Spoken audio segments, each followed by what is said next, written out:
ভিডিওতে যে নারীকে দেখছেন তিনি হলেন জান্নাতুল ফেরদৌস। টিকটকে আকর্ষণীয় ভিডিও বানিয়ে নিজেকে অনেকটা সেলিব্রিটির মতো উপস্থাপন করলেও বাস্তবে তার বিরুদ্ধে রয়েছে গুরুতর প্রতারণার অভিযোগ।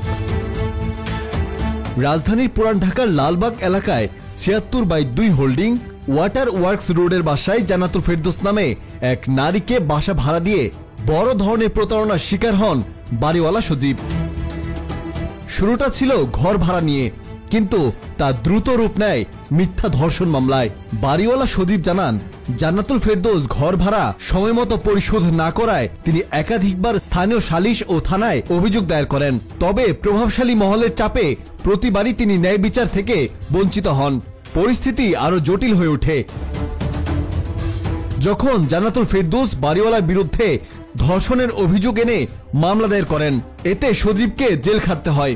তবে আদালতে অভিযোগের কোনো সত্যতা না পাওয়ায় তিনি জামিনে মুক্তি পান। পরে বাড়িওয়ালা সজীব নিজেই জান্নাতুল ফেরদৌসের বিরুদ্ধে প্রতারণার অভিযোগে মামলা দায়ের করেন। পুলিশের তদন্তে প্রতারণার প্রমাণ মিললে জান্নাতুল ফেরদৌসকে গ্রেফতার করা হয়। পরবর্তীতে তিনি বকেয়া ভাড়া পরিশোধ করে ঘর ছেড়ে দেন এবং মালামাল সরিয়ে নেন। বাড়িওয়ালা সজীবের অভিযোগ, জান্নাতুল ফেরদৌস একাধিক পুরুষের সঙ্গে সম্পর্ক গড়ে তুলে কৌশলে তাদের কাছ থেকে টাকা আদায় করতেন। তিনি আরো জানান, একটি বাসার হাত দিয়ে এই বাসার কনস্ট্রাকশন অবস্থায় আমি চিকিৎসাধীন ছিলাম ভারতে। এর মধ্যে এই মহিলাটি আমার সেকেন্ড ওয়াইফ থেকে ফ্ল্যাটটি ভাড়া নেন। তারপর আমি যাচাই বাছাই করে দেখি, আমি যখন আসলাম জিজ্ঞেস করলাম যে ভাড়া দিলা কে, তারপরে ডাকলাম, তার কাছ থেকে জানলাম সেখানে খুব প্রভাবশালী একটা পরিবারের বউ। বিষয়টি জানার পর আমি আবার ভাবলাম যে আমার বাসায় তো তার ভাড়া থাকার কথা না। খোঁজ খবর নিয়ে দেখলাম কথাটি সত্যি, ভালোই ছিল।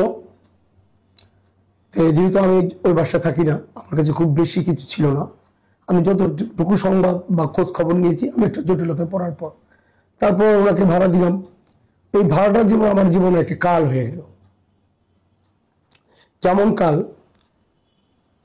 ৩ বছর থাকার পর থেকে দেখলাম মহিলাটি ঠিকভাবে ভাড়া পে করে না। আচ্ছা, তাকে জানানো হইলো, সেও আমার কাছ থেকে সহনীয় অবস্থায় উত্তর দিলাম, দিয়ে দেব। বিভিন্ন রকমের লোকজন তার ফ্ল্যাটে আসা যাওয়া, তখন আমার তার প্রতি একটু ঝোঁক বেড়ে গেল। আমি তার সঙ্গে কথা বললাম, সে আমাকে বোঝালো তার 3টা সন্তান, তার স্বামী নাই। আমি একটু মানসিকভাবে নিয়ম হলাম যে তাহলে চলবে কিভাবে, সুযোগ দিলাম, ঠিক আছে আপনি ভাড়াটা ভেঙে চলে দিয়ে দিন। কিন্তু আসলে ওই কথাটাই মনে হয় আমার জন্য বিপদ হয়ে গেছে। তারপর থেকে সে যেমন আমাকে ঢাল বানিয়ে ফেললো, আমাকে ব্ল্যাকমেলের অবস্থায় নিয়ে আসলো। ফোনের পর ফোন, কখনো ফোনে কথা বলতাম, কখনো বলতাম না। এই পর্যায়ে ভাড়া নিয়ে যখন বেশি জটিলতা দেখা দিল, আমার পরিবার, আমার যেহেতু বাসার মালিক, তারা সিদ্ধান্ত নিল বাসা ছেড়ে দেওয়ার জন্য। তাকে লিখিত নোটিশ, মৌখিক নোটিশ দেওয়া হলো। এই নোটিশগুলি যাওয়ার পর সে বাড়ির মধ্যে তার উৎপাত আরো বাড়িয়ে দেয়। আমরা বিষয়টি লক্ষ্য করার পর দেখলাম যে এক পর্যায়ে তার ছেলে পেলে আমার দারোয়ানকে মারধর করে। পরিস্থিতি সামাল না দিতে পেরে আমি ত্রিপুল লাইনে ফোন করে পুলিশ এনে বিষয়টা কন্ট্রোল করি। পুলিশ আমাকে তখন বলে, সজীব ভাই আমি কি থানায় নিয়ে যাবো? আমি বললাম, যারা বিষয়টি এরকম না, আমি চাই সে যাতে এরকম আর না করে, এরকম আপনি একটা পরিবেশ তৈরি করে দেয়। এত ক্ষমতা আসলে সে কোথায় পেয়েছে?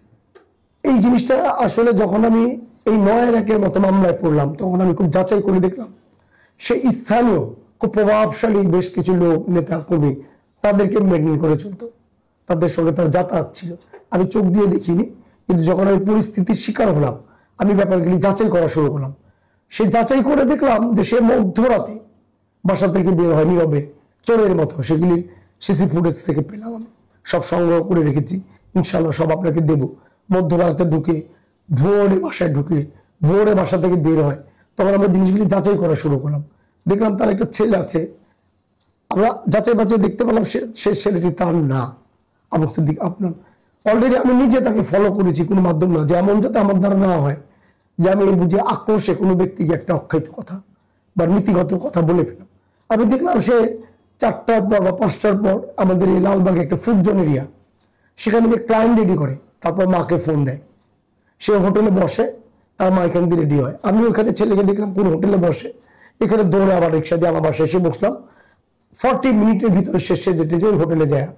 আমি সেখান থেকে ভিডিও সংগ্রহ করেছি।